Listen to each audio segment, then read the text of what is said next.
Hola, mi nombre es Sofía y hoy junto a mi compañero Shimai presentaremos la máquina de balanceo de Atwood. Aquí, como podemos ver, este es George Atwood y aquí también podemos ver la máquina de balanceo de Atwood en diferentes versiones. Bueno, la máquina de Atwood fue inventada en 1784 por George Atwood como un experimento de laboratorio para verificar las leyes mecánicas del movimiento uniformemente acelerado. Actualmente la máquina de Atwood se utiliza mucho en las aulas tanto de prepa como universidad para ilustrar los principios de la física, especialmente la mecánica. Aquí podemos ver a George Atwood, el cual fue un gran matemático, político y un reconocido jugador de ajedrez. Nació en octubre de 1745 y falleció en julio de 1807. Comencemos con explicar en qué consiste la máquina de Atwood simple. Como podemos ver, esta consta de dos masas, M1 y M2, las cuales están unidas por una cuerda, la cual consideraremos ideal, es decir, es que la cuerda no tiene masa, es inextensible de longitud L. Dicha cuerda pasará sobre una polea ideal sin masa de radio R y momento de inercia I. Despreciando el rozamiento entre la cuerda y la polea, tenemos que el sistema tiene un solo grado de libertad. Esto se debe a que una masa se mueve hacia arriba o hacia abajo, mientras que la otra está obligada a moverse en el sentido contrario, siempre separada de la primera por la longitud de la cuerda. La polea, al ser ideal, gira adecuadamente. Por ello, existirán 5 restricciones holonómicas. 4 de ellas impiden el movimiento de la dirección Y, mientras que la quinta expresa la restricción de la polea de masa M3, la cual no tendrá movimiento de traslación a lo largo de los ejes X y Y, ya que ésta es ideal. De esta forma se demuestra que el sistema tiene 3 por 3 menos 8, que es igual a un grado de libertad. Ahora, sea X1 y X2 las posiciones verticales de cada masa respecto al centro de la polea. Para escribir la lagrangiana del sistema es necesario determinar sus energías cinética y potencial. Como las dimensiones de la polea son finitas, no se puede despreciar su momento de inercia. En ese sentido, hay que considerar también la energía cinética de rotación de la polea alrededor de su propio eje. Por lo tanto, tenemos que T es igual a E más E rotacional, que implica que T rotacional es igual a 1 medio de I W cuadrada igual a 1 medio de I por la derivada de X al cuadrado entre R al cuadrado, donde W es la frecuencia angular de rotación de la polea sobre su propio eje. De esta forma, tenemos que T es igual a 1 medio de M1 de la derivada de X al cuadrado más 1 medio de M2 de la derivada de X al cuadrado más 1 medio de I por la derivada de X al cuadrado entre R al cuadrado. La energía potencial de nuestro sistema conservativo es B igual a menos M1 Gx menos M2G multiplicado por L menos PR menos X. Entonces, como sabemos, la lagrangiana del sistema estará dada por la resta de la energía cinética menos la potencial. Y como podemos ver, aquí están las cuentas y al final obtenemos que la lagrangiana es 1 medio por M1 más M2 más I entre R al cuadrado, todo esto multiplicado por la derivada al cuadrado de X más M1 menos M2 por G de X más M2 de G por L menos PR, donde X es la coordenada generalizada del sistema. Como sabemos, para encontrar las ecuaciones de movimiento de Lagrange, primero calcularemos las siguientes derivadas. Una vez ya calculadas, obtuvimos así la ecuación diferencial del movimiento del sistema, donde al despejar obtuvimos que la aceleración del sistema es M1 menos M2 por G entre M1 más M2, la cual es una constante. Podemos concluir que si M1 es mayor a M2, entonces M1 cae con aceleración constante, mientras que M2 sube con la misma aceleración. En el caso contrario de que M2 sea mayor a M1, entonces todo esto será contrario. Es decir, M2 cae con aceleración constante mientras M1 sube con la misma aceleración. En el caso de que M1 sea igual a M2, cada masa permanecerá en reposo. Ahora veamos el caso de la máquina doble de Atwood. también conocida como máquina de Atwood compleja. Bueno, consideremos este sistema, el cual se denomina máquina de Atwood doble. Notemos que se sustituyó una de las piezas de la máquina de Atwood simple por una segunda máquina de Atwood simple. Al igual que el ejercicio anterior, las masas de las poleas son despreciables y se desprecia el rozamiento y los radios de las dos poleas. Notemos que este sistema tiene 2 grados de libertad de movimiento. En términos generales, notemos que la masa 1 está adjunta a la polea móvil, la cual puede moverse hacia arriba y hacia abajo, alrededor de la polea fija. En cambio, la masa 2 está adjunta a la masa 3, y esta de igual modo puede moverse hacia arriba y hacia abajo, alrededor de la polea móvil. Además de esto, no se permite ningún otro movimiento.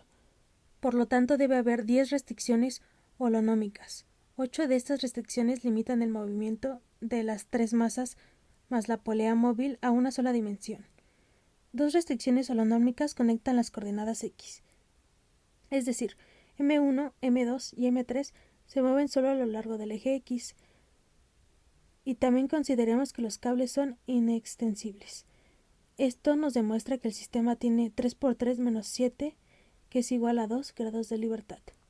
Debemos mencionar que a diferencia de la máquina simple de Atwood, cuando se considera la polea como uno de los 3 puntos materiales del sistema, no se consideran los grados de libertad implicados por la existencia de las dos poleas.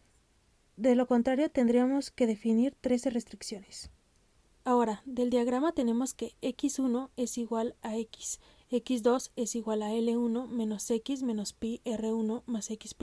Al sacar la derivada tenemos que x2' es igual a menos x' más x'. Ahora tenemos que x3 es igual a L1 menos x menos pi R1 menos L2 menos x' menos x' menos pi R2. Esto podemos simplificarlo de la siguiente manera, obteniendo así que x3' es igual a menos x' menos x. De esta forma tenemos que x1' es igual a x', x2' es igual a menos x' más xb' y x3' es igual a menos x' menos xb''. Observemos que como supusimos que cada polea no tiene masa, podemos ignorar los efectos de los momentos de inercia. También, al suponer que los radios de las poleas son despreciables respecto a las longitudes de los cables, es decir, los radios son muy pequeños comparados con las longitudes de las cuerdas, y esta suposición nos ha permitido ignorar la longitud de la cuerda que rodea cada polea. Ahora podemos escribir las energías cinéticas y potencial del sistema, para con ello escribir la lagrangiana resultante. La energía cinética del sistema viene dada entonces por la suma de la energía cinética de traslación de los 3 cuerpos a lo largo del eje X, es decir, T igual a un medio de M1 de x' al cuadrado más un medio de M2 multiplicado por menos x' más xb' y todo esto elevado al cuadrado, más un medio de M2 de x' menos xb', esto elevado al cuadrado. Utilizando una ley de los exponentes, podemos simplificar a que t es igual a un medio de m1 de x' al cuadrado más un medio de m2 multiplicado por menos x' más xb' al cuadrado más un medio de m3 de x' más xb' al cuadrado.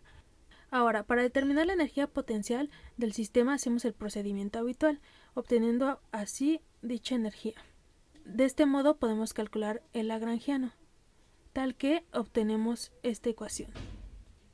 Al reordenar los términos notamos que conseguimos una constante k que no depende ni de x ni de x', obteniendo así dos ecuaciones de Lagrange asociadas a dos coordenadas generalizadas. Mi compañero a continuación les explicará cómo resolver el sistema algebraico obtenido de estas dos ecuaciones. Bueno, nos queda este sistema de dos ecuaciones de dos incógnitas que son x2 puntitos y x2 puntitos primos, las cuales son x2 puntitos por m1 más m2 más m3 más x2 puntitos prima por m3 menos m2 menos m1 menos m2 menos m3 por g igual a 0, y la otra ecuación nos queda con x dos puntitos por m3 menos m2 más x dos puntitos prima por m2 más m3 menos m2 menos m3 por g igual a 0. Resolviendo el sistema de ecuaciones, nos queda esta expresión de aquí para x dos puntitos, la cual podemos pasar sumando estas dos expresiones del otro lado, se van sumando y sacamos factor común g, y queda esto, y pasamos dividiendo este otro factor, quedando así. Ahora lo que haremos es simplificar la ecuación, lo cual nos deja con la siguiente expresión, que es g entre m1 por m2 más m3 menos 4 veces m2 por m3 entre m1 por m2 más m3 más 4 veces m2 por m3. Esto es para x dos puntitos.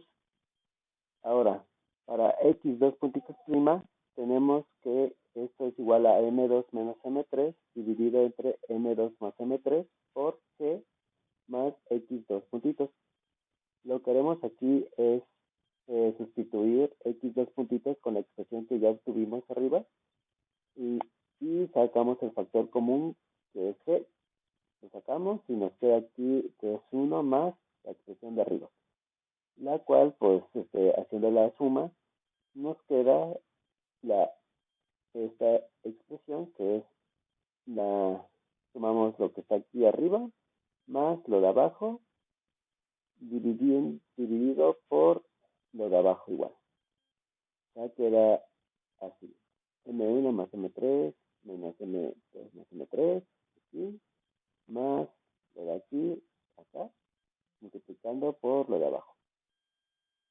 Como vemos aquí, podemos deshacernos del 4m2 por m3, porque está sumando y está restándose, así que pues es un 0, y de aquí también podemos sumar estas dos expresiones, lo cual nos deja con 2m1 por m2 más m3, dividiendo por lo que tenemos ya abajo, la g y esta división que tenemos por aquí.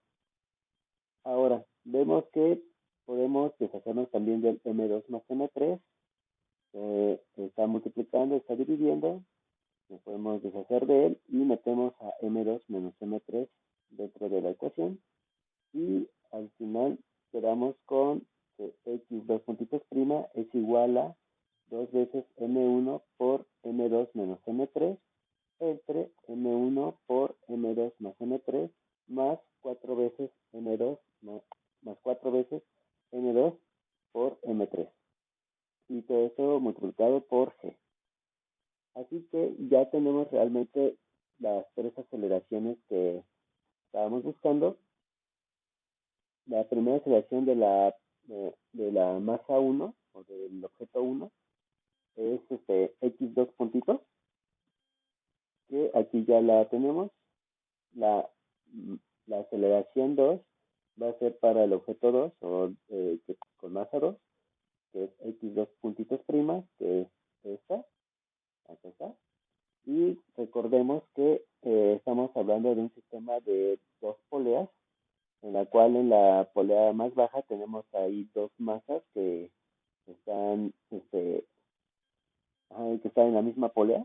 Así que cuando una masa, digamos la masa 2 tiene tal aceleración, al estar unidas por una cuerda que no tiene peso, a la otra masa 3, o bueno, al objeto 3, realmente el objeto 3 está teniendo la misma aceleración que el objeto 2, pero en dirección opuesta.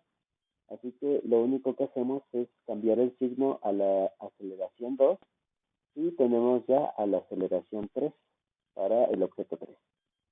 Que es justamente esta, es nada más ponerle un signo negativo y aquí lo único que hicimos es cambiar el signo de las masas. De aquí también podemos notar que podemos hacer que el sistema esté en equilibrio. ¿Y cómo se logra esto? Pues igualando la parte de arriba igual a 0. Esta parte de arriba, M1 por M2 más M3 menos 4M2 por M3 igual a 0, para obtener la aceleración 1 igual a 0 o que esté totalmente equilibrado el sistema. Y igual acá, 2 veces M1 por M2 menos M3 debe ser igual a 0 y acá igual a 0. Y pues así podríamos equilibrar el sistema. Aquí es lo que vamos a hacer. Que si queremos que la aceleración del cuerpo 1 sea igual a 0, pues como dijimos, tenemos que igualar a 0 la parte de arriba. Y pues despejando la masa 1, nos queda que la masa 1 debe de ser igual a 4 veces M2 por M3 entre M2 más M3. Pero si queremos que el sistema sea totalmente estable, que nada se mueva, o sea que esté en total equilibrio las dos poleas, también hay que pedir que la aceleración 2 del objeto 2 sea igual a 0 y también del objeto 3 sea igual a 0.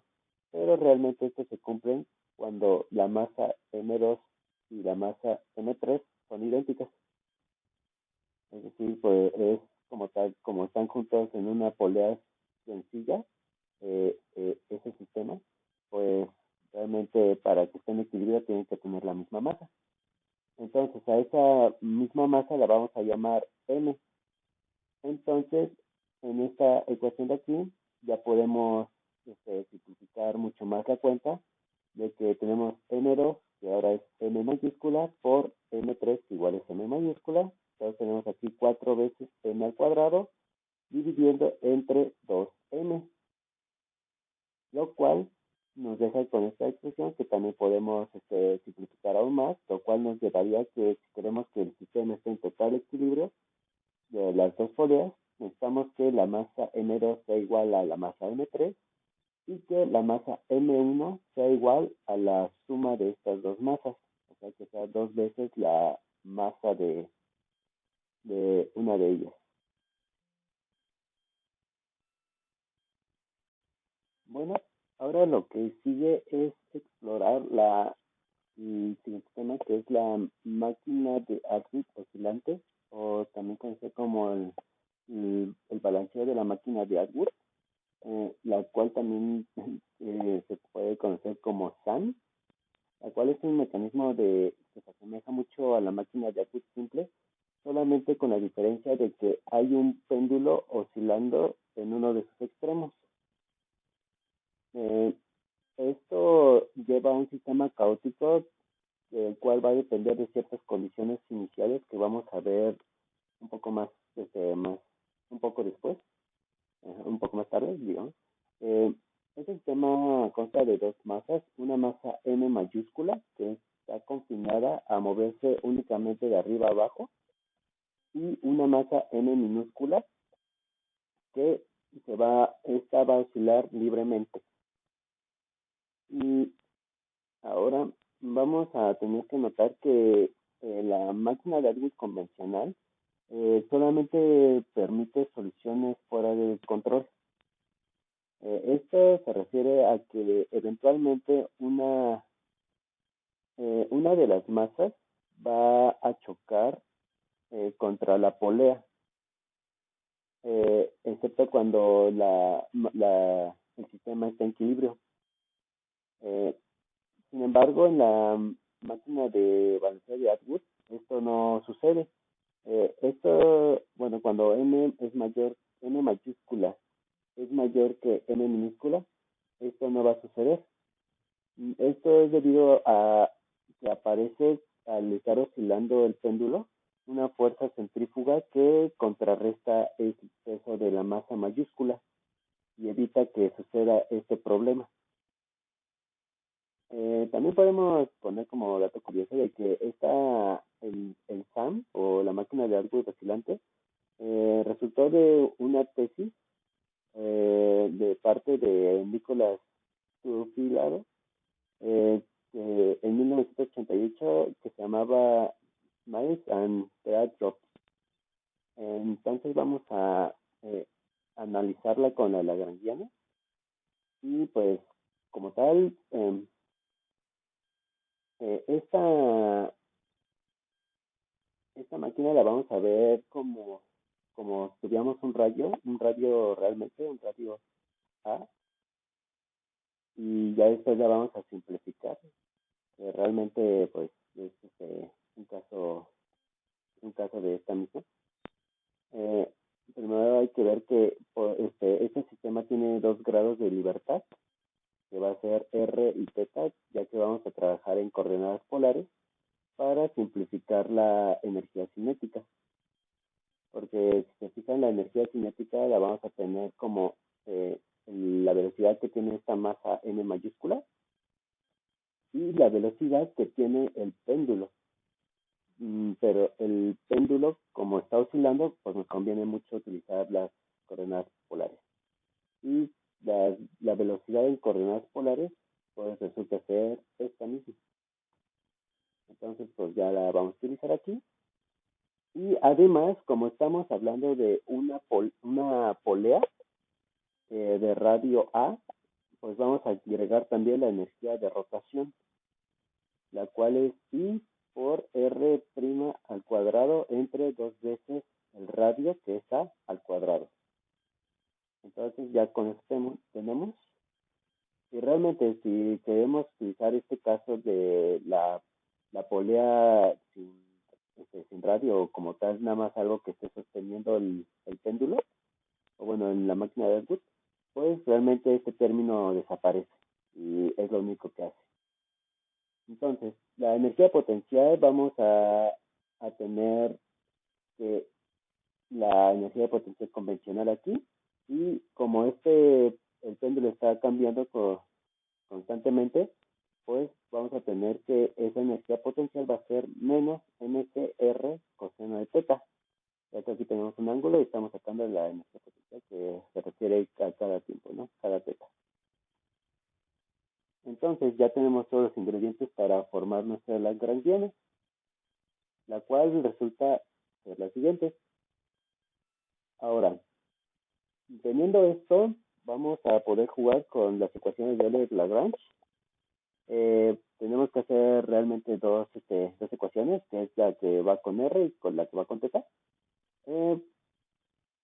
Vamos a proceder con la de R primero, y como tal, aquí está nuestro Euler-Lagrange, la cual, empezando a derivar, pues, este término se nos muere con respecto a R, se nos muere con respecto a R, y este queda como mr z' al cuadrado, que ya la tenemos por acá, y acá se muere, y nada más nos queda mg, más mc coseno de teta.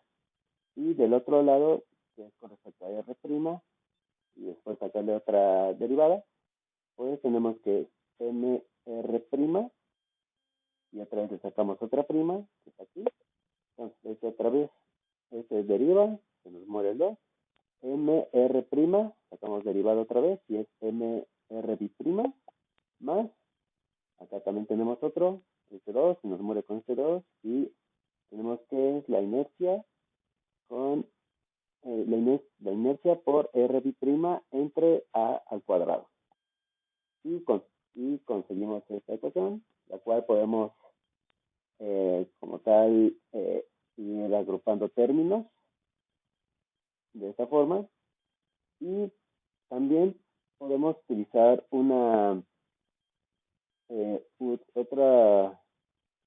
otro símbolo para simplificar aún más las cosas, que vamos a utilizar esta vez a mu igual a m entre m, lo cual, haciendo las cuentitas, nos va a llevar a que R'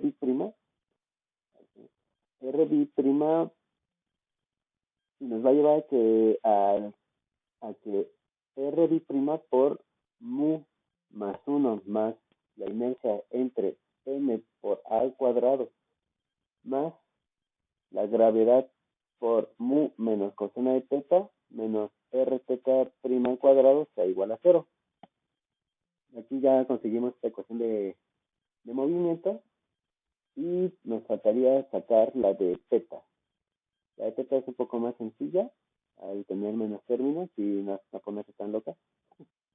Y pues como tal, aquí igual, ¿no? Con teta se nos muere este término, se nos muere este término, se nos muere porque estamos primero derivando con respecto a teta, se nos muere, y este queda como menos mtr seno de teta, está aquí, y esto va a ser igual a d dt y con respecto a teta prima, ¿no? Entonces se muere, y nada más nos quedaría mr cuadrado teta prima, y a eso ya le sacamos la derivada, la cual, como vemos, está dependiendo de r y de teta, así que hay que hacer la derivada de un producto, la cual termina siendo 2mr' teta prima más mr cuadrado teta bi prima. Entonces, ya aquí pasando algunos términos, reordenando como tal, llegamos a que 2r' teta prima más r teta bi prima más g de seno de teta va a ser igual a 0. Por lo tanto, podemos concluir, llegamos a estas ecuaciones, que es la de r bi prima por mu más 1 más la inercia entre m al cuadrado más g por mu menos coseno de teta menos r teta prima al cuadrado igual a 0, y la de 2r teta prima y r prima más r teta bi prima más g seno de teta igual a 0. Ahora, con estas ecuaciones de movimiento podemos sacarle un poco más de jugo. Notemos que si hacemos el ángulo de aquí igual a 0 en esta expresión, pues realmente esta parte de aquí desaparecería y esto quedaría como que mu menos 1. Entonces esto ya lo podemos pasar para acá restando y esto dividiendo, como se muestra aquí. Esto sería lo que nos estaría quedando, haciendo que teta sea igual a 0, pues entonces teta prima pues también va a ser 0, y eso nos quedaría. Y ya regresando a algunos términos, pues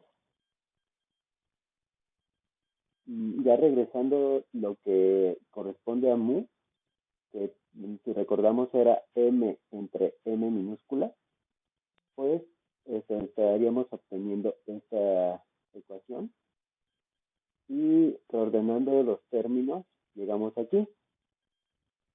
Ahora de aquí también podemos sacar una m de todos de aquí y de acá, dejándolo como factor común, y esa m con esa m pues las podemos eliminar, y lo que nos termina quedando es justamente esta ecuación, que si recordaremos del primer ejercicio de Atwood, es justamente la máquina de Atwood sencilla, la que realmente es nada más dos masitas que se están moviendo, y como tal, igual si simplificáramos la situación de que la polea fuera, que no existiera tal polea y que nada más estuviera sostenido por algo ahí, que no causara fricción, pues realmente este término sería 0, y nos quedaría como tal la forma más sencilla que tendríamos de la máquina de Atwood, sencilla.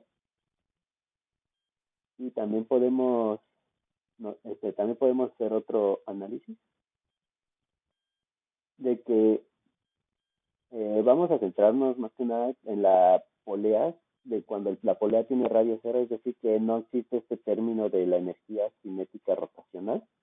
Y eliminando ese término, pues realmente tenemos estas ecuaciones de movimiento, las cuales tienen dos parámetros muy interesantes, que es mu y teta, las cuales representan realmente nuestras condiciones iniciales para dar distintas formas, o bueno, distintos trayectos que, dependiendo estas variables, va a cambiar demasiado la figura que se va a formar. Aquí estamos dejando algunos tipos de formas que se generan y con respecto a sus condiciones iniciales. Por ejemplo, aquí tenemos esta, que parece como una carita feliz. que está con mu igual a 0 y teta inicial igual a pi medios. Igual tenemos aquí otras, que es con mu igual a 3 y teta igual a pi medios, mu igual a 5, teta igual a pi medios, mu igual a 6 y teta igual a pi medios, mu igual a 16 y teta igual a pi medios. Si se fijan, cambiando la teta, cambia un montón el parámetro, o bueno, no, se cambia la forma, se va desglosando demasiado y todavía cuando más el cambio se va a ver drásticamente distinta la figura. En sí, esto es lo que hace el SAM o la máquina de balanceo de Atwood, lo cual describe cosas realmente elegantes, diría yo. Y eso sería todo de nuestra parte. Espero que les haya gustado la exposición. Aquí estamos dejando las referencias que utilizamos, e igual algunos de los programas que estuvimos usando como Hydro y Canvas para nuestra exposición. Y muchas gracias por su atención.